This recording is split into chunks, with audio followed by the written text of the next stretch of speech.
Okay, and now we start part 2 of our statistical studies. Make my board here go full screen. Okay, so here we're going to talk about how statistical results can be unreliable, or sometimes you see the word biased.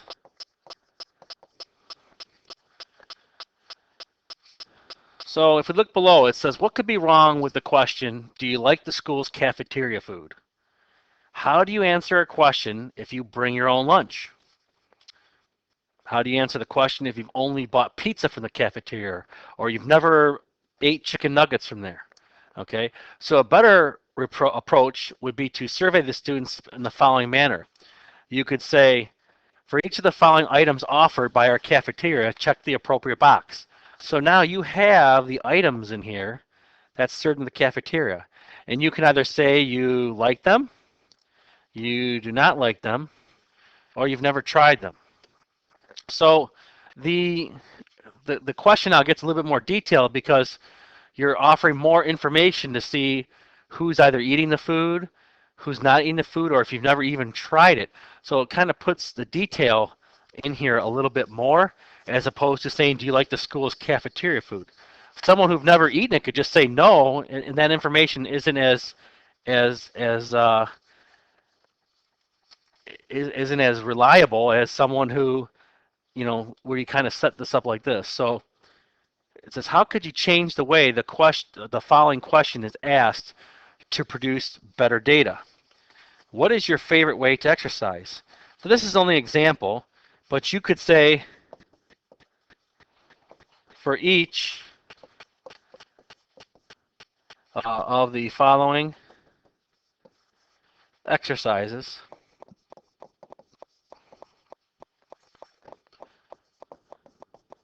check the appropriate box.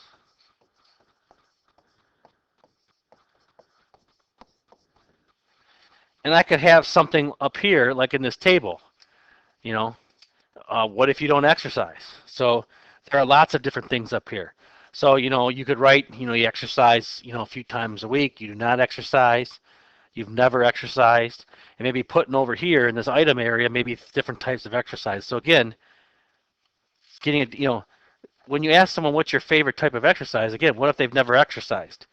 And that is something, you have to kind of think about. When you've heard the word bias um, before, how often was it used? When you think of the word bias, and I'm sure you've heard of it before, but in this case, the word bias means that the question is asked in a way that might influence the answer. Okay, and you got to be careful with that, because sometimes if they're trying to influence it, you're not really answering honestly, as opposed to they're trying to get the answer out of you they're looking for. So let's take a look at number 3. What is the difference between the 3 questions below? So students should be required to wear an ID. Would our school be safer if each student is required to wear an ID? And then C, would our school be safer if every person could be properly identified as a DHS student or an employee wearing an ID? So the biggest difference between the 3 here is the questions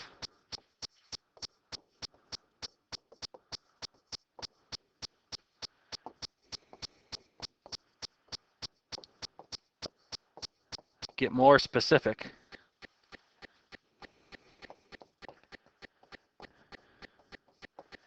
and provide more detail.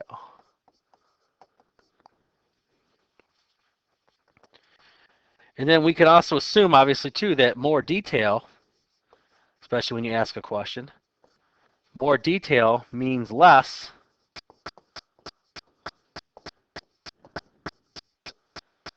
is open to interpretation.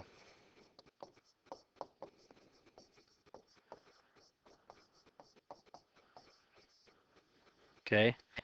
Very vague right here. Extremely detailed right here, and this is kind of a little bit in the middle. Okay? So write a question about your favorite food, and that would influence the way the respondent answered, or about the cafeteria food. So you could say, again, this is just an example.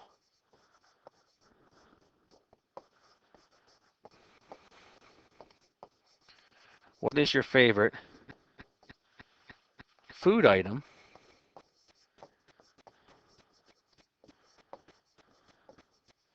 from the cafeteria?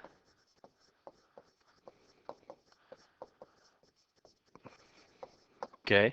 So again, it's assuming that everyone eats from the cafeteria. And again, not everybody eats from the cafeteria. All right. Something else to consider with observations and surveys is how participants are chosen. All right. So at a potato chip manufacturing facility, potato chips must be tested for quality. The testing includes ways to determine the amount of salt in a chip. So method A, 12 chips randomly chosen from the first 100 chips in a production for each batch. Method B is one chip is randomly chosen every 12 minutes during the production for each batch. Which method might not produce reliable results? Why or why not? Well, I would have to say method A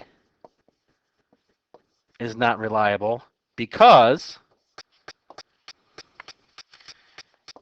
it stops checking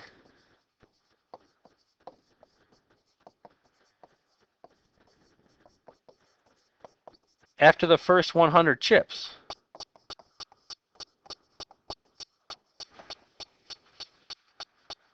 So I think it's safe to say that we can assume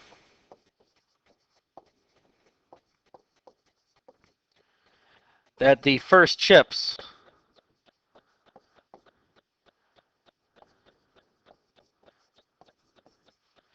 would be the best quality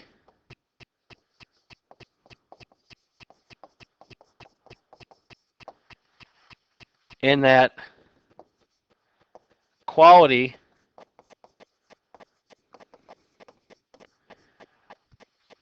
might go down over time.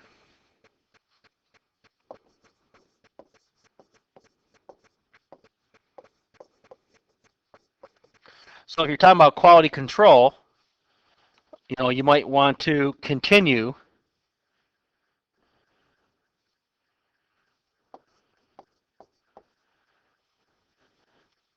that should be first chips. So if you might want to continue, you might want to try to continue more of the entire sample as opposed to just the first 100. All right.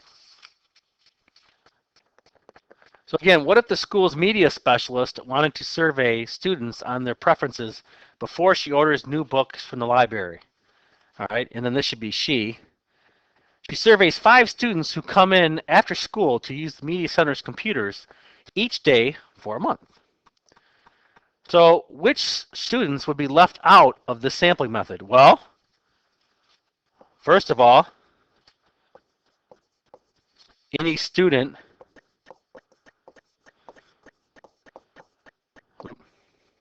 that's weird, that completely moved my words as I was writing.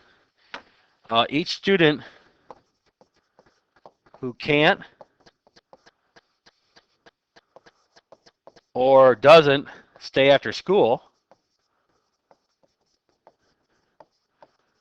which if you look at a school, a large school, the number of people who stay after side, it's a small percentage who usually stay after school. So you're talking about a large percentage right there. And what about students who are after school, but they have after school activities?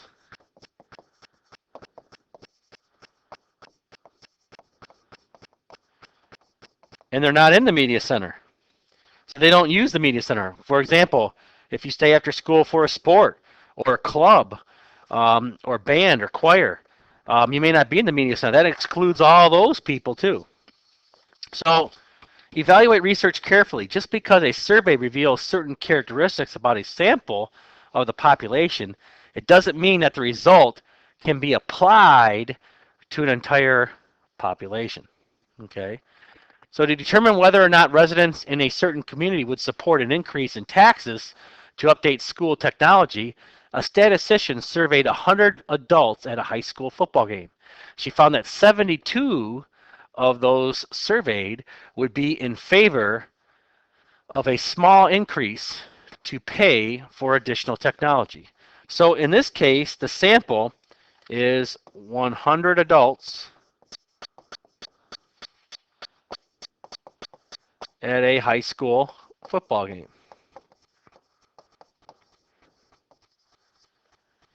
And the population would be all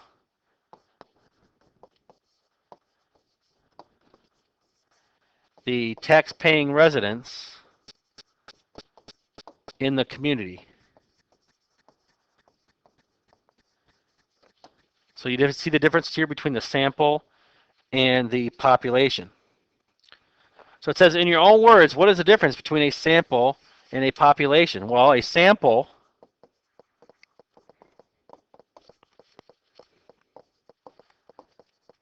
is a small part of a population.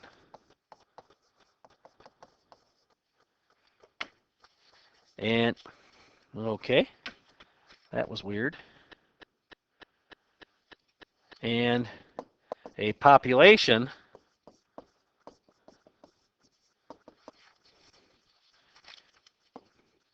is a significantly larger group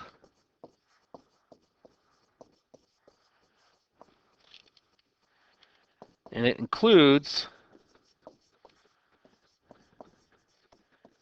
everyone affected by the question or the action, what's being done. Okay. So for this survey, which of the following statements is or are true? When a tax proposal is voted on, 72% of those voted will vote in favor of the proposal. Well, I'm telling you, in my opinion, that's false. Because you're saying that 100 people at the football game is going to speak for the entire community, and it's not. This may be a lesser percentage when the entire community votes.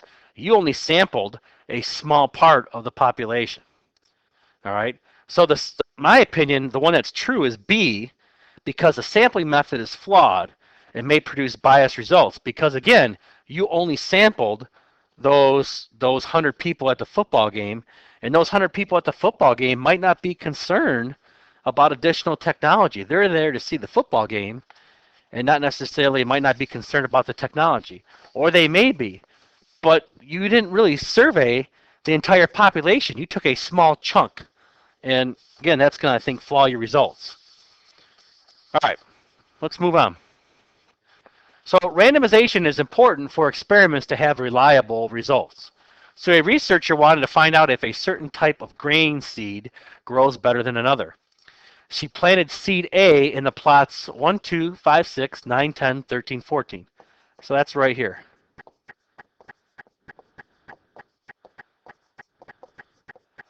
That horrible, these are A's.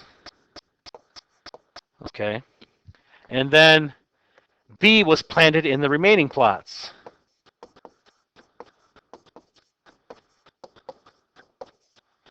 Okay. So how are the data from the experiment likely to be misleading? Well, if you look at plot A is kind of closer to a water source. Okay. And what do you know about plants and water? Plants need water to grow, right? So plot A is closer to a water source. Also, if you look at where plot B is, there are these big trees sitting right here, and that would cast some shade, right? So plot B tends to be further away from the large trees.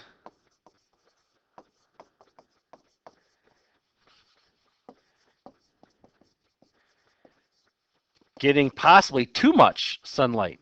Too much sunlight is not good for plants. Where plot A is going to get sunlight for a portion of the day, the sunlight it needs to grow, but not too much sunlight because it's going to have some shade from the shadow that's cast on the big trees. All right. Where plot B is considerably further away, is going to have quite a bit of sunlight. So it says the grains in this case were not planted randomly. How could the experiment have been improved? Well, you could have drew numbers from a hat or a jar or something. Or you could have also used a randomizer tech tool.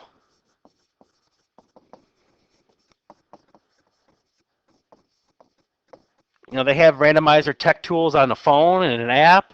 They have some on a computer, even your calculator. You could have used some kind of a technology tool randomizer to randomize your seeds and spread them out in a different way. So, yeah, there could have been a few things done there. So let's talk about the summary.